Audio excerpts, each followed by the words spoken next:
Questions et commentaires. Le secrétaire parlementaire de la leader du gouvernement à la Chambre. Merci, Madame la Présidente. Je suis d'accord avec la plupart des propos de notre collègue du Bloc. Et comme lui, je suis préoccupée par ce qui motive le Parti conservateur. Les conservateurs, parce qu'ils essayent de faire. J'ai proposé un sous-amendement, comme le savent mes collègues. Et donc, je cite, je voulais donc dire officiellement que la Chambre était très inquiète des menaces proférées par le Parti conservateur de définancer CBC Radio-Canada et des millions de Canadiens à cause de cela, qui sont dans des communautés de minorités de langue officielle, eh bien, sans diffuseur public. On peut voir que les conservateurs ne veulent pas qu'on vote sur ce genre de prise de position. Mon collègue peut-il nous dire ce qu'il en pense?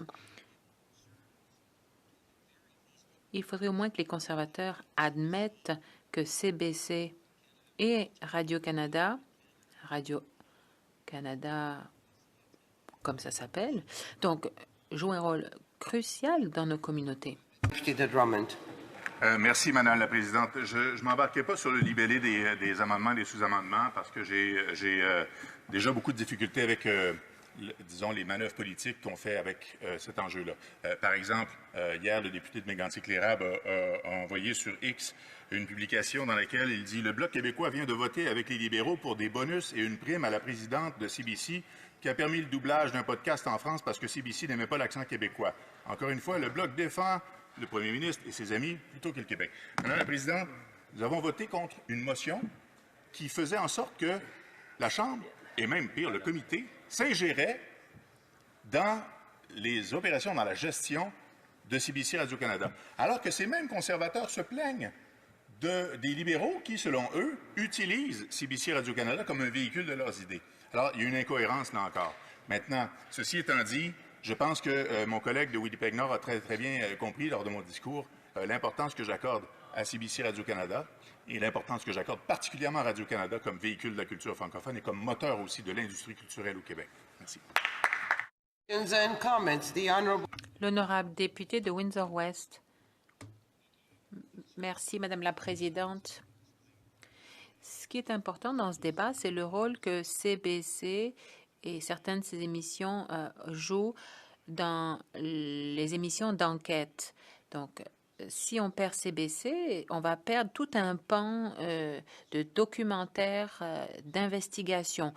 Ça nous aide pour les produits de consommation et aussi pour la question de la sécurité et des finances des consommateurs.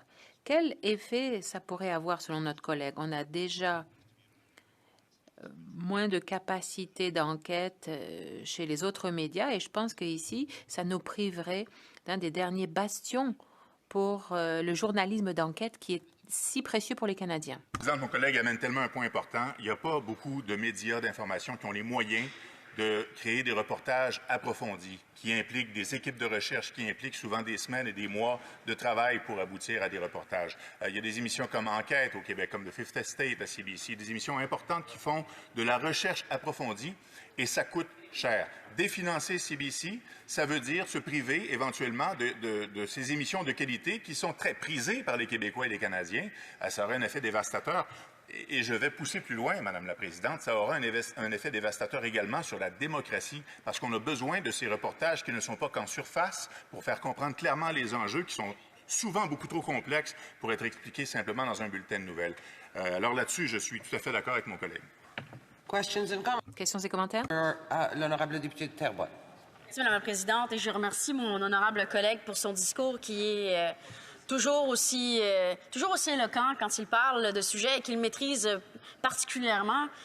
J'aimerais l'emmener sur un côté un peu plus vaste de la politique des libéraux quant à la protection des langues, et dans ce cas-ci, dans les langues officielles, quand il s'agit de protéger les minorités linguistiques. Donc peut-être qu'ailleurs au Canada, ça veut dire les francophones, et heureusement. Mais au Québec, ça veut dire les anglophones. Et donc les libéraux utilisent l'argent qui va finalement aux anglophones du Québec pour amener en cours des lois qui sont votées par le gouvernement majoritaire du Québec. Et ça, fondamentalement, c'est problématique. J'aimerais entendre mon collègue là-dessus. L'honorable député de Drummond.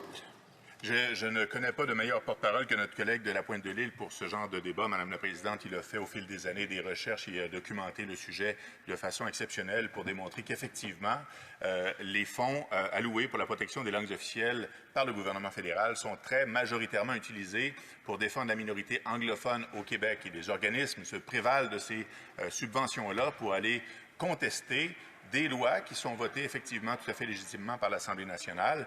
Et pour nous, ce sera toujours un combat, ce sera toujours un sujet auquel on va s'objecter et qu'on va combattre le plus possible parce que c'est inacceptable de notre point de vue que le fédéral finance des actions qui sont entreprises contre d'abord contre des lois votées par l'Assemblée nationale, mais aussi contre le fait que le français doit être et doit demeurer la seule langue officielle et la langue commune des Québécois. Merci. Le député de Skinnabuckley Valley. Président, et je remercie à mon collègue de Drummond pour le discours très excellent. Je vais, son anglais est très meilleur que mon français, alors je vais poser mon question en anglais. Les conservateurs ont promis qu'ils allaient sabrer, définancer CBC du côté de la programmation en anglais en tout cas, mais qu'ils allaient protéger Radio-Canada à cause du rôle qu'elle joue dans la culture québécoise, à cause de son importance pour les communautés québécoises.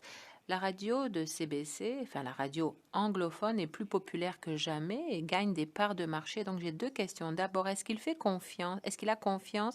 Est-ce que les conservateurs vont protéger Radio-Canada dans la province du Québec? Est-ce qu'il leur fait confiance? Et est-ce qu'il est d'accord avec moi pour dire que les communautés rurales, dans le nord de la Colombie-Britannique par exemple, méritent d'avoir accès à de la radiodiffusion de qualité comme les communautés de sa province? Très intéressante question au pluriel, Madame la Présidente. D'abord, ma grand-mère avait toujours, quand elle parlait de ses petits-fils qui étaient parfois turbulents, elle disait qu'on était assez intelligent pour mettre le feu et pas assez intelligent pour l'éteindre. Alors, je me dis que quand le chef conservateur dit qu'il va couper CBC et qu'il va protéger Radio-Canada, ça ressemble un petit peu à ça. Je trouve que ça illustre un peu ça. C'est impossible. C'est impossible. Et ça a été démontré par à peu près tout le monde qui s'est donné la peine de s'instruire sur le sujet.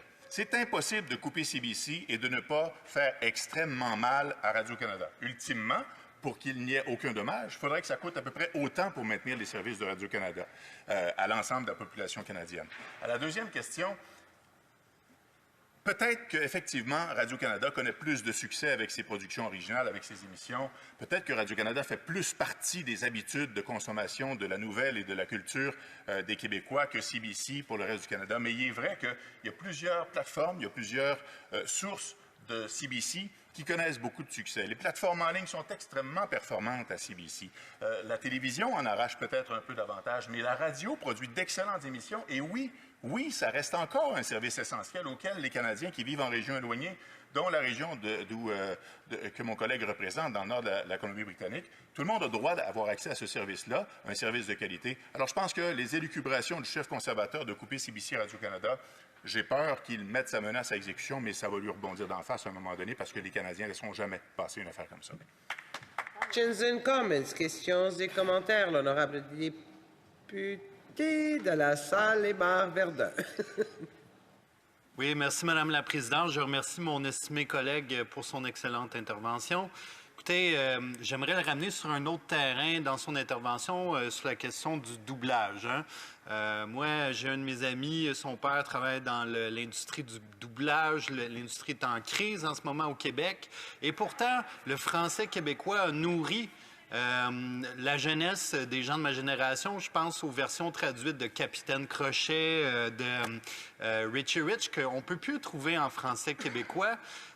Donc, quand CBC, en fait traduire ces émissions à Paris, quel message s'envoie à nos créateurs, aux doubleurs du Québec, des gens comme Pierre Auger, justement? Alors, j'aimerais l'entendre là-dessus. Réponse assez brève, mais à l'honorable député de Drummond. Il a raison, mon collègue, que je remercie d'ailleurs pour sa question.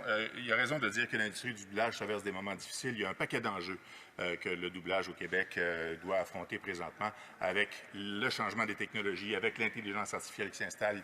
Il y a vraiment un souci. Et de ne pas envoyer un signal de soutien fort de la part de nos instances ici, c'est vraiment un désaveu qui ne peut que faire très mal à l'industrie. Alors là-dessus, je suis tout à fait d'accord avec mon collègue. Je pense qu'il ne devrait pas y avoir de situation comme celle-là, comme celle qu'on a vécue avec le balado de CBC. Merci.